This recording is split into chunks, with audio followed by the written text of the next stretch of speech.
जनाब जनाब आप सबको बहुत बहुत आदाब। मैं हूं प्रोफेसर जेठानंद राही और आप देख रहे हैं मेरा यूट्यूब चैनल।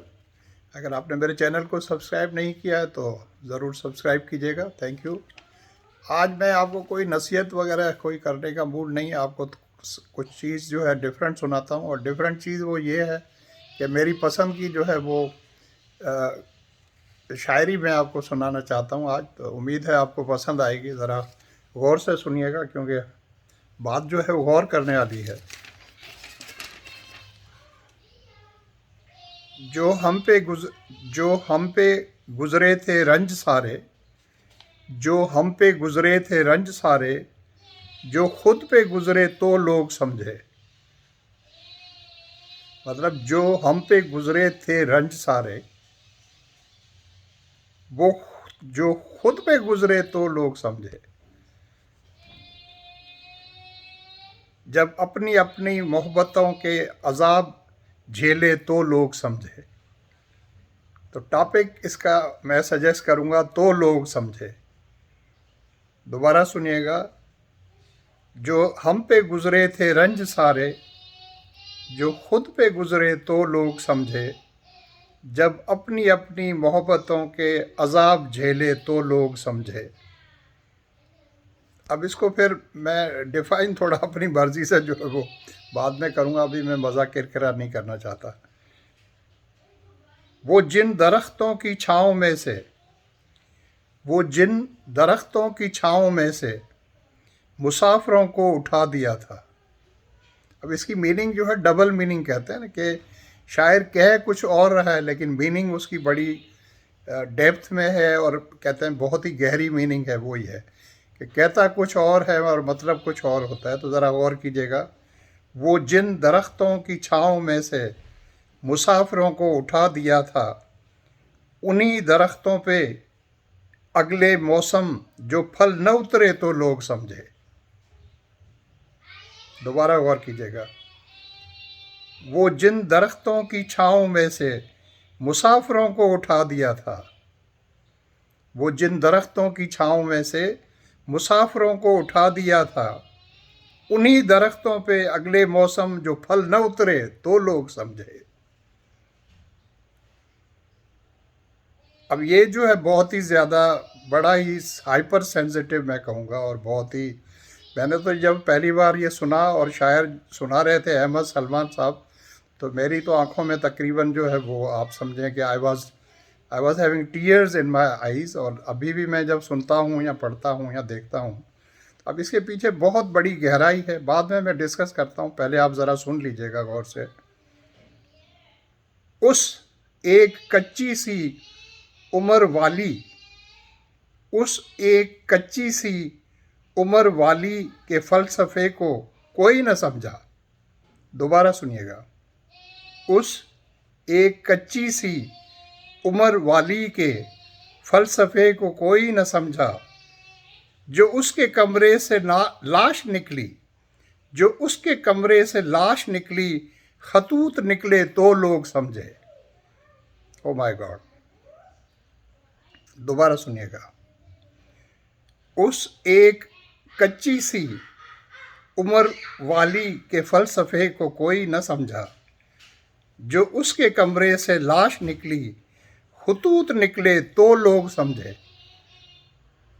दोबारा फिर मैं आपको आखिर में फिर इन चीज़ को हम डिस्कस करेंगे कि इसमें कितना बड़ा पैगाम है, क्या क्या मैसेज है। और बस मैं इस वक्त आपसे क्या कहूँ, बाद में करते हैं। आगे सुनिएगा। वो ख्वाब थे ही चंबेलियों से, वो ख्वाब थे ही चंबेलियों से सो, सबने हाकिम की कर ली बैत। वो ख्वाब थे ही चंबेलियों से सो, सबने हाकिम की कर ली बैत। फिर एक चंबेली की ओट से, फिर एक चंबेली की ओट में से जो सांप निकले तो लोग समझे। दोबारा सुनिएगा। वो ख्वाब थे ही चंबेलियों से सो, सबने हाकिम की कर ली बैत। फिर एक चंबेली की ओट में से जो सांप निकले तो लोग समझे।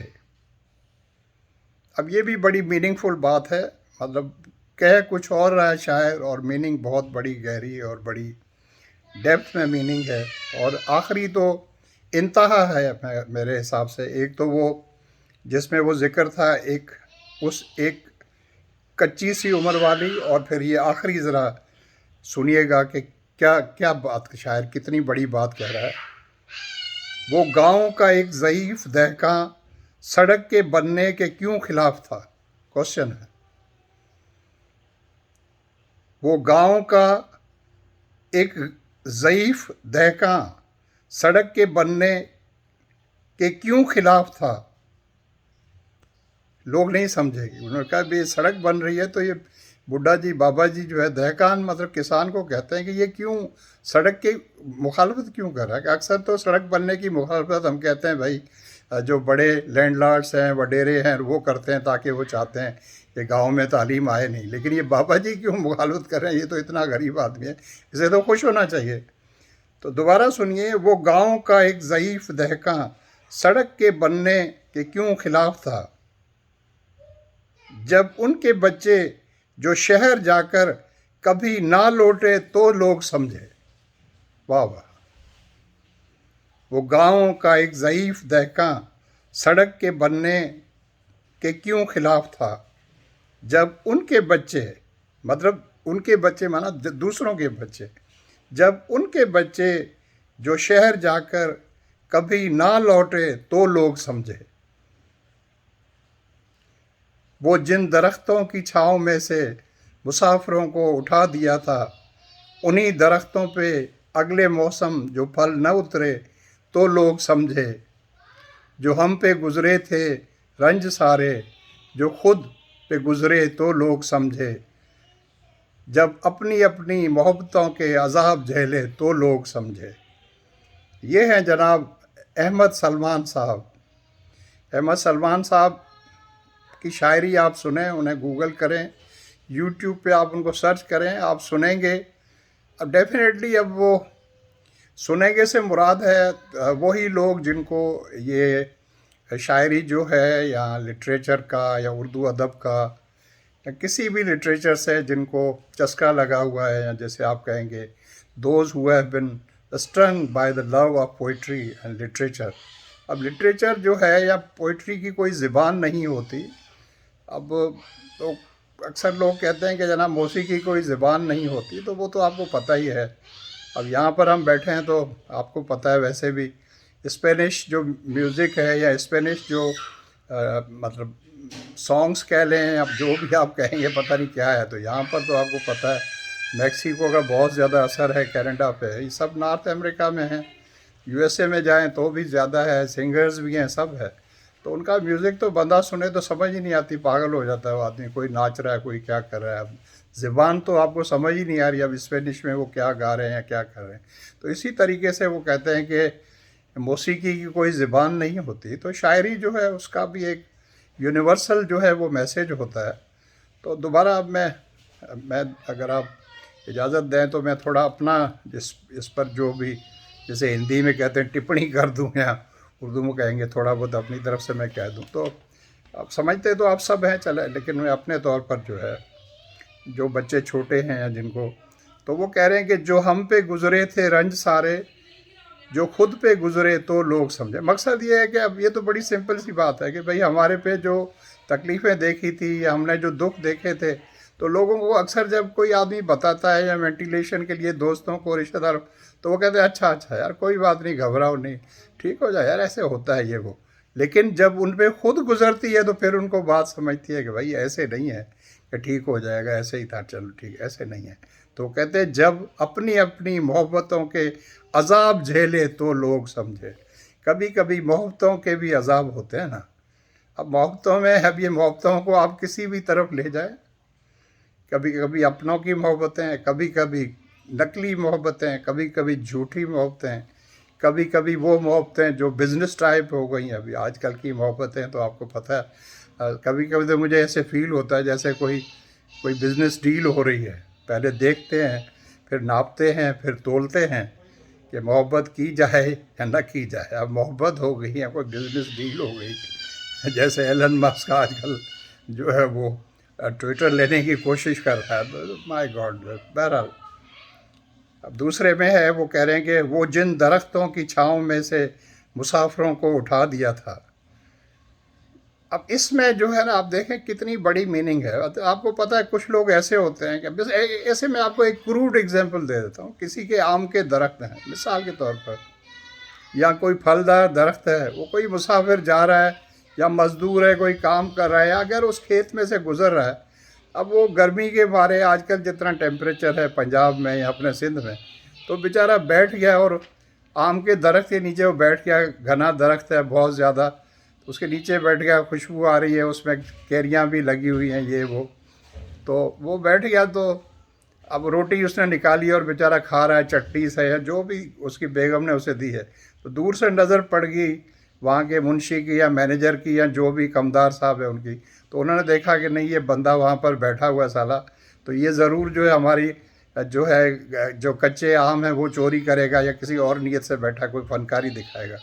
तो वो दूर से यार उसको कहा बड़ा उठो यहाँ से बाबा उठ। उसने कहा सही मैं तो रोटी खा रहा हूँ। नहीं बोला उठो यहाँ से। या कोई मुसाफिर है वो बैठा है थोड़ी देर सस्ताने के लिए, तो वो दूर नहीं कहा उठो यहाँ से, गेट आउट, छोड़ो यहाँ से। उसको धक्के दे के वहाँ से निकाला, जाओ धूप में मरो या जहाँ भी जाओ। अब ये इसकी मीनिंग कुछ बहुत ही गहरी है। सिर्फ ये तो मैंने आपको एक क्रूड एग्जांपल दी है कि कोई, अब चले मैं फ़िलहाल इतना डिटेल में नहीं जाता। वो जिन दरख्तों की छाँव में से मुसाफिरों को उठा दिया था, उन्हीं दरख्तों पे अगले मौसम जो फल न उतरे तो लोग समझे। तो आपने तो उठा दिया था भाई उस मुसाफिर को आम के दरख्त के नीचे से, अगली साल क्या हुआ कि उस आम के दरख्त को एक एक भी आम लगा ही नहीं। अब क्या करेंगे आप? अब ये बात जो है वो ये है, कर्मा वाली बात हो जाती। कर्मा समझते हैं ना आप? ये मिस्ट्रीज ऑफ नेचर हैं, जैसा करोगे वैसा भरोगे। अगर सेब का दरख्त लगाओगे, सॉरी, अगर सेब का बीज लगाओगे, उसकी परवरिश करोगे तो सेब लगेंगे, अगर बबूल लगाओगे तो कांटे होंगे। तो ये है बात जनाब समझने की। फिर आगे फरमाते हैं, अब ये तो आपको पता है कितना बड़ी इसमें पैगाम है हम सब लोगों के लिए, स्पेशली उन लोगों के लिए जो अपनी बच्चियों की या अपने बच्चों की जो ज़ुबान होती है या उनकी समटाइम्स बॉडी लैंग्वेज में उनका मैसेज होता है अपनी माँ के लिए, अपने भाइयों के लिए, बहनों के लिए या अपने बाप के लिए, लोग उसको रीड नहीं करते। माएँ तो रीड कर लेती हैं। कोई अगर माँ कहती है कि मैं अपनी बेटी जो है उसको मैंने रीड नहीं किया, या मुझे बच्ची का पता ही नहीं चला, बच्ची मेरे से छुपाती थी, और बच्ची तो स्कूल से आती थी, कॉलेज से, यूनिवर्सिटी से, सीधी कमरे में चली जाती थी, कमरा अंदर से लॉक कर देती थी। हम तो समझते थे ठीक है। हमें तो लगता था बेटी तो ठीक है, बस कभी कभी कहती थी सर में दर्द हो रहा है, कभी कहती थी खाना अच्छा नहीं लगता है, कभी थोड़ा स्कूल से लेट आती थी, कभी ये। तो मकसद ये है कि अपने बच्चों को उनके फेसेस को रीड किया कर। रीड तो माँ कर लेती है, बाप भी अगर गौर व फिक्र करे या उसका घर में ध्यान हो। मैं सबके लिए नहीं कर रहा, मैं उन लोगों के लिए जो अपने बच्चों को दोस्त नहीं बनाते हैं। जब एक कहावत है कि जब आपके बेटे के शूज़ जो हैं बाप को पूरे आने लग जाएं, तो बाप को चाहिए कि अपने बेटे को जो है दोस्त बना ले। इसी तरह माँ के लिए भी, मुझे नहीं पता एग्जैक्ट कहावत क्या है, लेकिन कहते हैं कि बेटी जब थोड़ी सी बड़ी हो जाए या शुरू से ही, माँ को फ्रीक्वेंसी अपनी बेटी के साथ या और अपने बेटों के साथ भी स्पेशली ऐसी रखनी चाहिए कि वो हर चीज़ अपनी माँ से शेयर कर सकें, अपनी खुशियाँ, अपने दुख, अपनी विशेस, अपनी डिज़ायर्स। और जब मैं डिज़ायर्स और विशेस कहता हूँ तो आप समझ जाएं कि मैं क्या कहना चाहता हूँ। आपको पता है ना टीन एज क्या होती है? आपको पता है ना कि बच्ची जब 10 साल की होती है, 8 साल की, 9 साल, और आजकल आपको पता है ये टीवी का दौर है, ये ड्रामास का दौर है, ये मूवीज़ का दौर है, ये स्मार्टफोन्स का दौर है। और बच्चियां जब स्कूल में जाती हैं, 7वीं की बच्ची, 6ठी की बच्ची, 8वीं की बच्ची, तो आपस में वो क्या बातें करते हैं। बच्ची जब 9वीं में आती है, 10वीं में, 11वीं में, 12वीं में, फिर कॉलेज तो आगे की बात है, यूनिवर्सिटी तो आगे की बात है। आजकल तो 8वीं क्लास 7वीं क्लास की बच्चियाँ जो है, आप क्या समझते हैं उनको? They know each and everything. तो उनको तो बहुत ज़्यादा अंडरस्टैंड करने की ज़रूरत है, उन्हें बहुत ज़्यादा गाइडेंस की ज़रूरत है, उन्हें लुक आफ्टर करने की ज़रूरत है। मैं जब ये बात कह रहा हूँ तो मैं सिर्फ ये नहीं कह रहा कि भाई सिर्फ बेटियों के लिए ज़रूरत है, ये बेटों के लिए भी उतनी ही ज़रूरत है। बेटों को भी आपने गाइड करना है, उनको दोस्त बनाना है, उनके दिल को रीड करना है, उनके दिमाग को रीड करना है, उन्हें बताना है बेटा ये सही है, ये गलत है, ये करोगे तो ये होगा, वो करोगे तो ये होगा। You have to tell them all the pros and cons. और उन्हें ये बताना है कि बेटा आपका फ़ैसला अगर आपने कोई गलत कर लिया ज़िंदगी में तो it will have the consequences, उसके नतायज होंगे ना। अगर गलत फ़ैसला हो गया तो उसके नतायज होंगे। ये अपने बच्चों, आपके बच्चों को कौन बताएगा? दूसरा थोड़ी बताएगा। टीचर तो हिजाब करेगा भाई, गैर आदमी थोड़ी बताएगा। आप ये तो एक्सपेक्ट न करें कि इसके अंकल इसको बताएंगे, इसके मामू इसको बताएंगे, इसकी मामी बताएगी, फुफ्फो बताएगी, दादी बताएगी। आप क्या कर रहे हैं भाई? वालिद साहब क्या कर रहे हैं या माँ क्या कर रही? सबसे पहले तो उनकी ड्यूटी है ना। तो ये बेटी के लिए उस शायर ने इतनी बड़ी बात की है, ज़रा गौर करें। वो कहते हैं कि उस एक कच्ची सी उम्र वाली के फ़लसफ़े को कोई न समझा। कि वो बच्ची जिसकी उम्र कच्ची थी, कच्ची से मुराद है आप समझें 15 साल की थी, सपोज़ 14 साल की थी, 16 साल की थी। कच्ची का मकसद यही होगा। देखें 18 साल की बच्ची जो है वो तो हम एडल्ट उसको कहते हैं। मकसद है, बच्ची तो अभी 7वीं या 8वीं क्लास में ही आई थी, ठीक है ना, चलो 9वीं क्लास में आई थी। उस एक कच्ची सी उम्र वाली के फ़लसफ़े को कोई न समझे कि वो घर में जब अपने भाइयों से या अपनी माँ से या कभी कभी कोई बात करती होगी मोहब्बत की या ड्रामों की या फिल्मों की, इनडायरेक्ट तरीके से कोई रेफरेंस देती होगी। मसलन वो ऐसे कहती होगी कि अम्मी बेटियों की शादी तो उनकी मर्ज़ी से होनी चाहिए। तो माँ कहती होगी नहीं नहीं, तू आई बड़ी कहीं की फिलासफर, दिमाग ख़राब हो गया, हमने तुझे अच्छे स्कूल में क्या डलवा लिया। तेरा बाप तो पहले ही कहता है कि बच्ची को जो है इतने मॉडर्न स्कूल में या अंग्रेज़ी मीडियम इंग्लिश स्कूल में नहीं डाला, तेरा दिमाग ख़राब हो गया। ये कैसी बात कर रही है कि बेटियों की शादी उनकी मर्ज़ी से होनी चाहिए। अब यही क्या है, आप लोग कहेंगे तेरा फ़लसफ़ा, तू बड़ी फिलासफ़र बन गई है। तो शायर कह रहा है कि उस एक कच्ची सी उम्र वाली के फ़लसफ़े को कोई न समझा, लेकिन जो उसके कमरे से लाश निकली, खतूत निकले तो लोग समझे। फिर जब वो बातें करती थी, या हो सकता है उसने कभी अपनी माँ से जिक्र भी किया हो, तो माँ ने उसको कहा ख़बरदार, अगर दोबारा ऐसा कहा तो ये हो जाएगा, फिर ऐसे हो जाएगा, फिर हम तेरी फटाफट जो है तेरे फ़िला खालाजाद लड़के से या मामूजाद लड़के से शादी हो जाए कर देंगे। जैसे ही तो 10वीं करेगी, 18 साल उम्र होगी, तेरी शादी कर देंगे। वो तेरा मामूजाद जो लंदन में रहता है, वो जो कुवैत में रहता है, फ़िला जो रहता है। तो लड़की बेचारी, अब वो जब उसकी ज़बान बंदी हो जाएगी, उसको खौफ फिर बाप से डराएगी। तेरे बाप को पता चला, तेरा गला दबा देगा, तुझे तेरा स्कूल छुड़वा देगा, तेरा ये कर। अब ये सारे मैं ड्रामाज और मूवीज़ की बात नहीं कर रहा हूँ, ये रियल लाइफ में भी। आप कहेंगे सर ऐसा अब कहाँ होता है? ओ भाई, इससे भी बहुत ज़्यादा होता है, क्योंकि आप थोड़े लिबरल हो गए हैं या आप रोशन ख्याल हो गए हैं, आप एजुकेटेड हो गए हैं, तो आप समझते हैं कि सारा देश या सब लोग जो है, पूरी दुनिया ऐसी हो गई। नॉट एट ऑल भाई, बहुत कुछ हो रहा है। तो ये बहुत बड़ा पैगाम है हम सब माँ बाप के लिए, दादा दादियों के लिए, कि अपने बच्चों को समझा करें, उनको रीड किया करें। देखें प्यार मोहब्बत से, कहते हैं मोहब्बत जो है वो तो पहाड़ हिला देती है, बंदे को पिघला देती है, उसके माइंड को चेंज कर देती है। मैं अपनी बात नहीं करता, लेकिन मेरे स्टूडेंट्स जो हैं वो गवाह हैं इस बात के कि मैंने तो कैडेट कॉलेज पिटारो में 35 साल, आप बताएं मैंने आपके साथ कितनी सख्ती की है? कोई भी बताए। या मैं हयात कॉलेज में मैंने जब 2 साल पढ़ाया, या अभी भी जब जाता हूँ हयात कॉलेज में तो पढ़ाता हूँ, तो मैंने अपने स्टूडेंट के साथ कब सख्ती की?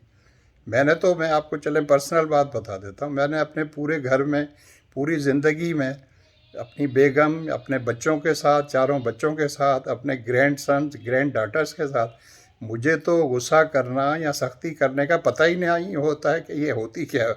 और अक्सर लोग, जब मैं कहता हूँ कि मैं ये कर दूँगा, गुस्से में कहता हूँ ऐसे ये कर, तो वो अक्सर कहते हैं कि अब्बू आप कैसी बात कर रहे हैं, आपको ना गुस्सा आता है ना आप डांटते हैं, तो आप ऐसे कोशिश क्यों करते हैं।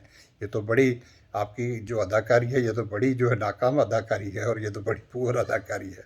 तो समथिंग लाइक दैट। लेकिन मैंने भी तो बच्चों को पढ़ाया है, मैंने भी तो उनको गाइड किया है, तो मेरे बच्चे भी तो कहते हैं। बच्चों से मुराद है मैं अपने कैडेट्स की और अपने हयातियान स्टूडेंट्स की बात कर रहा हूँ, या वो तमाम लोग जो मेरे से कोई भी मशवरा लेते हैं या गाइडेंस लेते हैं, तो उन्हें मैं बताता हूँ कि ये गलत है ये सही है, तो उस पर सही हो जाता है ना भाई। ज़रूर 1000 बातों में से 5-10 बातें गलत भी हुई होंगी या उसका फ़ायदा नहीं भी होगा, कहीं कहीं ज़्यादा सख्ती की ज़रूरत भी होती है, लेकिन उसके बगैर भी तो सब सही हो सकता है। तो दोबारा सुन लें, मुझे तो ज़्यादा पसंद है, उस एक कच्ची सी उम्र वाली के फ़लसफ़े को कोई न समझा, जो उसके कमरे से लाश निकली खतूत निकले तो लोग समझे। तो जब उस बच्ची के कमरे से उसी लड़की की जब लाश निकली दूसरे दिन सुबह को, और फिर उसी कमरे की जब तलाशी ली, तो उसके अंदर से खतूत निकले, लेटर्स निकले, तो उन लेटर्स ने फिर सब बता दिया, आया कर दिया कि वो बच्ची जो है वो तो किसी से प्यार करती थी। अब आप लोग ये नहीं मुझे कीजिएगा कि सर प्यार करना या खतूत निकलना ये तो बड़ा गलत काम है। अच्छा भाई, गलत है या सही है, मैं चलें इस बात में भी नहीं जाता। मैं किसी रिलीजन के हवाले से कोई बात ही नहीं करूँ, मैं तो एक जनरल रियलिटी की बात करूँ। यहाँ तो आप ये कह दें कि सर ऐसा नहीं होता, ये कहीं भी नहीं होता और ये इम्पॉसिबल है, यहाँ ये नहीं होता। ये सदियों से हो रहा है भाई, जब कागज़ नहीं था उस वक्त से हो रहा है, जब मोबाइल नहीं था, टीवी नहीं था, ड्रामे नहीं थे, मूवीज़ नहीं थी, उस वक्त से हो रहा है। ये सैकड़ों सालों से हो रहा है, ये हज़ारों सालों से हो रहा है। तो ये आप, हम ये ना कहें कि भाई ये नहीं होता है, यहाँ ये क्यों होता है, ये जब होता है तो ये होता है। फिर आगे देखिए, आगे अब चूँकि मेरा मेरा ख्याल है वीडियो काफ़ी बड़ा हो गया है, तो चले नेक्स्ट टाइम फिर कभी बात होगी। और मेरा वीडियो अगर आपको अच्छा लगे तो प्लीज़ इसको शेयर करें अपने दोस्तों के साथ, अपने फैमिली मेम्बर्स के साथ, या जहाँ भी आपका दिल करे उनके साथ शेयर करें। और मेरे यूट्यूब चैनल को अगर आपने अभी तक सब्सक्राइब नहीं किया तो प्लीज़ इसको सब्सक्राइब करें, और बेल आइकन जो है उसको प्रेस करें, ताकि आइंदा मैं जो भी कोई वीडियो या मैसेज अपलोड करूं तो फ़ौरन आप तक पहुंच जाए। Thank you so much for watching. आप अपना और अपने फैमिली मेम्बर्स का बहुत ज़्यादा ख्याल रखिएगा, स्पेशली जो आपके घर में आपके माँ बाप हैं, आपके छोटे बच्चे हैं और सब हैं। Love you all, God bless you, आमीन।